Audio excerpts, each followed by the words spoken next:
India is not just a regional power anymore, it's a global player. On the audio anchor, we decode how India's foreign policy is changing the balance of power worldwide. आज हम भारत की विदेश नीति को थोड़ा और गहराई से समझने की कोशिश कर रहे हैं और इसके लिए हम विकिपीडिया के काफी विस्तृत लेख का सहारा ले रहे हैं। ये देखना दिलचस्प है कि भारत जिसके लेख के अनुसार 201 देशों के साथ राजनयिक संबंध है, दुनिया में अपनी भूमिका को कैसे देख रहा है, कैसे बदल रहा है। बिल्कुल।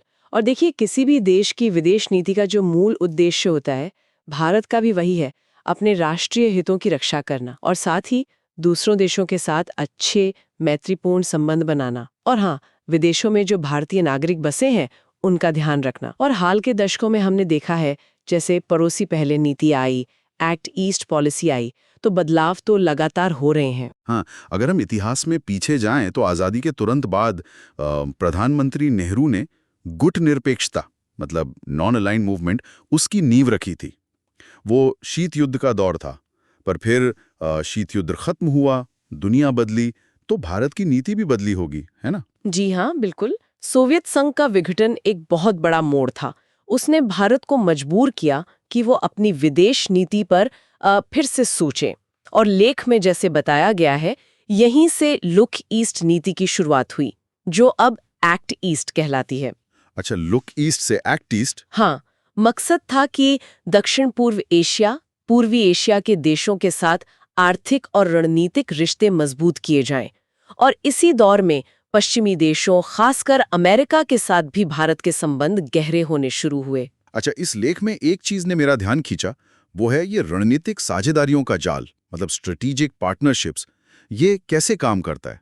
जैसे लेख कहता है कि रूस तो पारंपरिक रूप से सबसे बड़ा रक्षा सप्लायर रहा है। हाँ, पारंपरिक रूप से तो रहा है, लेकिन अब इजराइल है, फ्रांस है, ये भी महत्वपूर्ण हो गए हैं और अमेरिका के साथ तो रिश्ते काफी उतार चढ़ाव वाले रहे हैं। बिल्कुल। 1971 युद्ध के समय तनाव देखे कितना ज्यादा था। हाँ, वो जहाजी बेड़े वाली बात। जी, लेकिन आज देखिए, सिविल न्यूक्लियर डील है, क्वाड जैसे मंच हैं जहां सहयोग हो रहा है। और भारत ने लेख के मुताबिक करीब 3 दर्जन देशों के साथ ऐसी रणनीतिक साझेदारियां की हैं। 3 दर्जन? काफी ज्यादा है ये तो। हाँ, जैसे यूएई, फ्रांस, भूटान, बांग्लादेश, ये सब करीबी सहयोगियों में गिने जाते हैं। और यहाँ एक दिलचस्प विश्लेषण भी है लेख में। रूस को भारत का टॉप रणनीतिक पार्टनर बताया गया है अंकों के हिसाब से, 90 में से 62 अंक। अच्छा, रूस अब भी टॉप पर? हाँ, इस विश्लेषण के अनुसार। लेकिन अमेरिका भी बहुत पीछे नहीं है, 58 अंक। और फ्रांस तीसरे पर 51 अंकों के साथ। तो ये दिखाता है कि भारत कैसे, मतलब एक ही समय में रूस और अमेरिका जैसे देशों के साथ गहरे रणनीतिक संबंध बनाए हुए है। हाँ, ये तो काफी दिलचस्प संतुलन है। इसी को कहते हैं मल्टी अलाइनमेंट। मतलब भारत किसी एक खेमे से बंधा नहीं है, अपने हितों के हिसाब से अलग अलग देशों से जुड़ता है।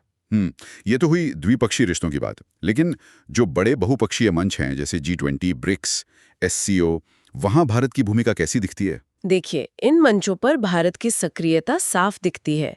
G20 हो, जिसमें दुनिया की बड़ी अर्थव्यवस्थाएं हैं, या फिर ब्रिक्स हो या SCO, भारत इन सब में सक्रिय है। और ये उसकी बढ़ती हुई वैश्विक महत्वाकांक्षाओं को भी दिखाता है। और संयुक्त राष्ट्र सुरक्षा परिषद UNSC में स्थायी सीट की दावेदारी भी तो है। जी हाँ, वो भी एक अहम पहलू है। भारत लगातार इसके लिए प्रयास कर रहा है और उसे फ्रांस, रूस, UK, अमेरिका जैसे कई देशों का समर्थन भी हासिल है।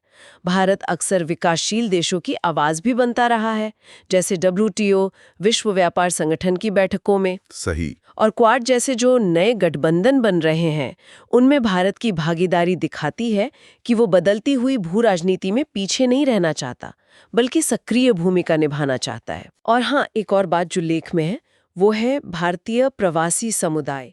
करीब 4 करोड़ 40 लाख लोग। विदेश नीति में उनके हितों का भी ध्यान रखा जाता है।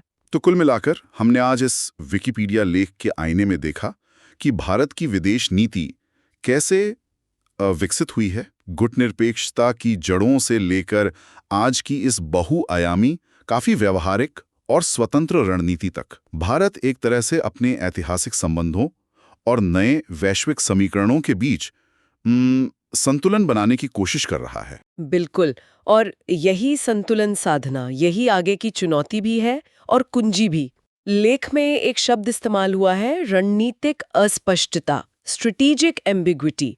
जैसे परमाणु हथियारों पर भारत की नीति है पहले इस्तेमाल न करने की, लेकिन अपनी क्षमताओं को लेकर एक पर्दा भी बनाए रखना।